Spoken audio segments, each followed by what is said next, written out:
तपाईहरुले खाजा के खानु भयो रे? हामीले खाजा चना अन्डा चिया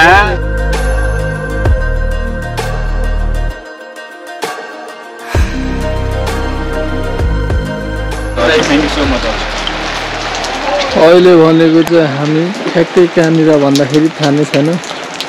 पानी दामी परिरहेको छ आजको हाम्रो अन्तिम स्टपको जुनबेसी भनेको छ तर पुगिन्छ कि पुगिँदैन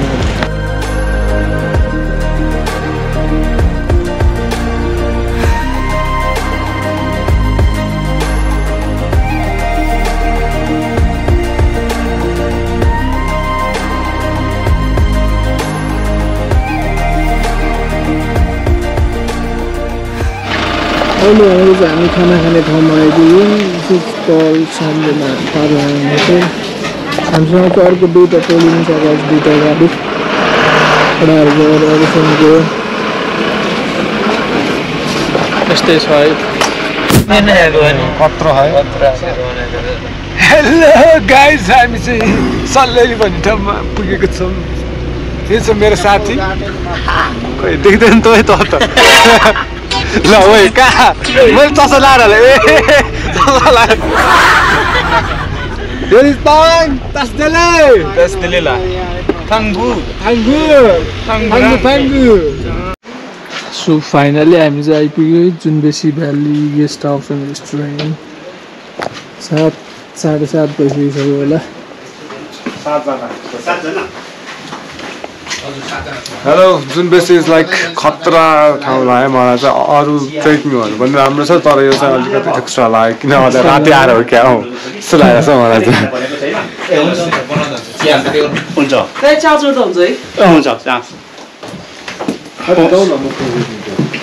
अहिले चाहिँ हाम्रो कुराहरूको हल्का rest after 12 hours ride in zip 13 almost 13 अनि अस्ति गएर चलाइयो कस्तो भयो त आजको राइड ठिकै भयो अब सुगममा लास्ट सिटमा बसेर जहिले त्यस्तै हो हैन अनि यो मजाले अब सुतेको छैन मजाले सुत्नुपर्छ ओ निम्तो सर आजको दिन कस्तो भयो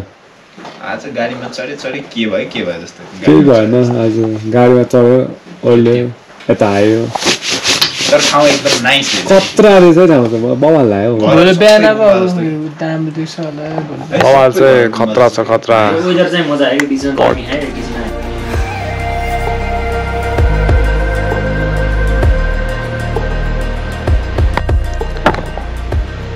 गुड मर्निङ गाइज फ्रम जुनबेसी अहिले चाहिँ हामी जुनबेसीमा छौँ हिजो बेलुका 7:30 तिर आइपुगेको थियौँ 12 घन्टाको राइड पछाडि अनि हामीले चाहिँ मजाले रेस्ट गऱ्यौँ अब हामी कट्नुपर्ने चाहिँ गाइज यो पछाडि देख्दै गरेको डाँडा हो है यो डाँडा यता कट्नुपर्छ यहाँ अलिकति निम्बु हिमाल थोरै देखिरहेको हामी बसेको होटल चाहिँ यही हो जुनबेसी भ्याली होटल एन्ड रेस्टुरेन्ट अनि वेदर चाहिँ आज एकदम मजाले खुलेको छ अब पछिसम्म साथ दिन्छ गाइज अब चाहिँ ठ्याक्कै 7 बजे हामी निस्किने भन्दैछौँ अब निस्किनु पर्छ ल हाम्रो दादाहरु चाहिँ खाजा दादाहरुले चाहिँ आज पोरेज र के चम्पा भन्ने चिज खाछ दिस इज चम्पा विथ के रे के बटर अनि त्यसपछि पोरेज चाहिँ यहाँ केटाहरुको छ है पोरेज भनेको त खिर हैन खिर जस्तै हो तर यो ओट्स हो जस्तो पोरेज भनेको चाहिँ खोले छोले हैन खोले हाम्रो दाइ बनाइदिनु भएको ल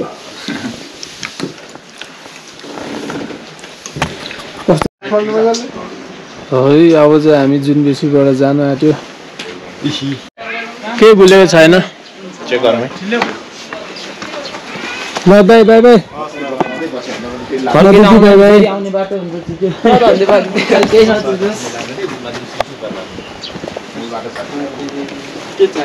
अब चाहिँ हाम्रो कहाँहरू जान आँटेको चाहिँ कहाँ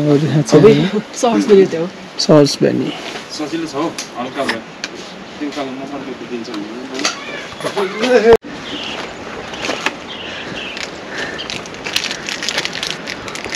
तस्तेले गर्नु पर्दैन न तस्तेले चक्लेट देऊ बनाउँदा ल अर्को पनि चाहिन्छ अर्को पनि चाहिन्छ चाहिन्न चाहिन्छ भन न ल ल तस्तेले थ्याङ्क यू भने खोइ थ्याङ्क यू धन्यवाद बाई बाई गुम्बा सिर्फेसी गुम्बाको नाम चाहिँ हामीलाई थाहा छैन कहाँबाट जानुबाट थाहा छैन तपाईँलाई यहाँबाट यहाँबाट राइट हो क्या अब सिधा अनि राइट यहाँ बाटो जानु बसिरहेको छ हामी कहाँ गएछ गाइज हाम्रो चाहिँ ट्रेक सुरु भइसकिसक्यो अनि एकदम लभली छ यहाँको रुट चाहिँ है तर घाम गरेर हल्का बादल चाहिँ आउनु थाल्यो हाम्रो चाहिँ मनसुन ट्रेक भएर हल्का अब पानीले डिस्टर्ब हान्न सक्छ अनि यहाँ माथि चाहिँ नाम्चे बजार जस्तै खालको गाउँ रहेछ है अनि त्यस्तै हो गाइज स्टे ट्युन अझै राम्रो राम्रो भ्यू आउनु चाहिँ बाँकी नै छ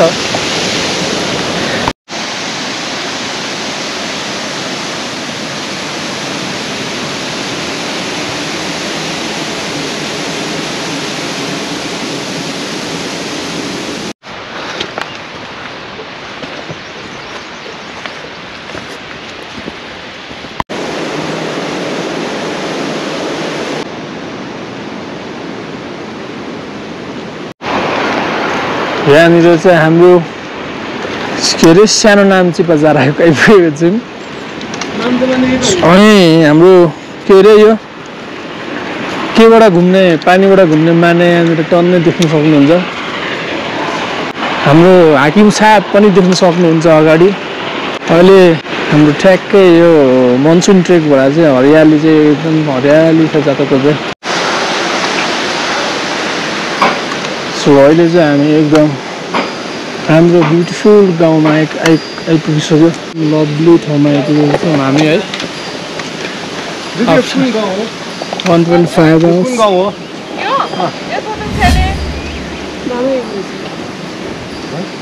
मोनास्ट्री पुरा मङ्कहरू बस्ने ठाउँ हो यो मङ्कहरू लामाहरू बस्ने ठाउँ नेपाली त गुम्बा चाहिँ यहाँनिर रहेछ है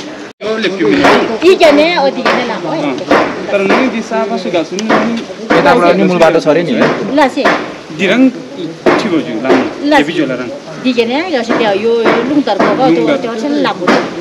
हामी अघि चाहिँ तलबाट भिटिएको थियो अहिले यहाँ माथि आइपुग्यो है गाउँ चाहिँ ठ्याक्क यस्तो रहेछ ठ्याक्कै सानो नाम्चो बजार जस्तो बाजु दामी उडिरहेको केटाहरू आउँदा हुन्छ यो ठाउँको नाम चाहिँ थुक्तन छैलिङ गुम्बा सुगाइज अहिले चाहिँ हामी यहाँ माथि आइपुग्यो है अब यहाँ हाम्रो पास आइपुग्न आँट्यो हामी चाहिँ अहिले 3500 जति इलिभेसनमा पुग्यौँ होला यहाँको भ्यू चाहिँ यस्तो छ है अघि बिहान तलबाट देखेको डाँडा चाहिँ हामी आइपुगिसक्यौँ है अहिले चाहिँ हल्का हामी बाटो हराएको अवस्था कन्फ्युज भएको अवस्था अनि यहाँनिर चाहिँ देख्न सक्नुहुन्छ याक र गाईको मिक्स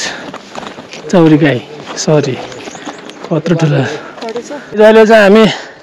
त्यो डाँडाको पिकमा आइपुग्यौँ अलिकति माथि हो लन्च गर्ने भनेको केटाहरू हिँड्ने गऱ्यो सो अहिले चाहिँ हाम्रो लन्च खाने बेला कस्तो म्याखेल बोल्दै आउँदैन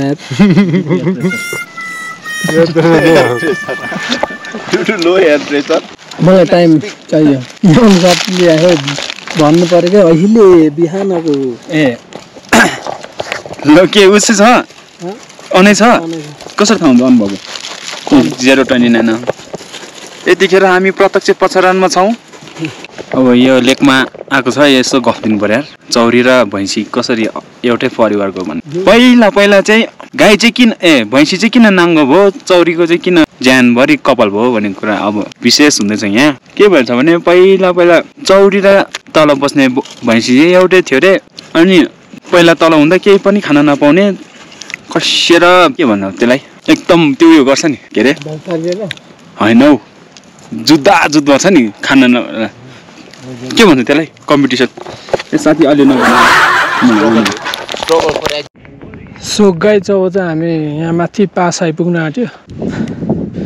अनि यहाँ आएपछि हामीले चाहिँ आज एकै दिनमा 1100-1200 अल्टिट्युड गेन गर्यो त्यही भएर हामीलाई हिँड्न अलिक गाह्रो भइरहेको छ अनि यो बर हावा चलिरहेको छ आज उसै लागेर भ्यू चाहिँ देखेको छैन एकदम एकदम लभली देख्छ होला।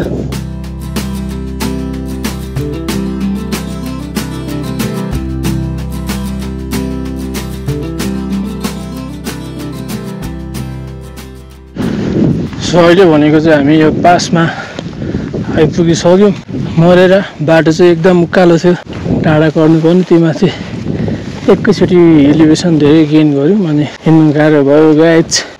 हाम्रो चाहिँ अझै हिँडाइ लामो छ, लगभग आज भनेको 9 घन्टामा 5 घन्टा हिँड्यो होला, अझै 4-5 घन्टा हिँड्ने बाँकी छ। पानी पनि पर्दैछ and the view is not like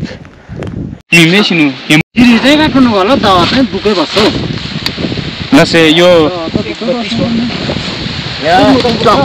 लसे phone number में हो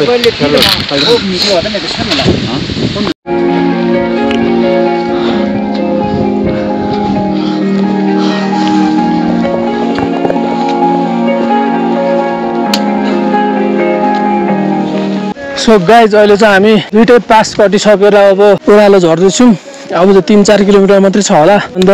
एकदम राम्रो छ रुट चाहिँ, तर अलिकति गाह्रो पर्ने रहेछ किनभने बाटो उकालो हल्का भएर अनि धेरै हाईमा भएर धेरै अल्टिट्युड गेन गर्नुपर्ने भएर चाहिँ हल्का गाह्रो हुन्छ है। र हामीले जुन बेसीबाट आएको अर्को चाहिँ रिङ्गोबाट रहेछ route. So guys stay tune. Water break guys. So यहाँ तल चाहिँ एउटा कुण्डा पनि रहेछ है। I don't know which is what the name of that kunda is.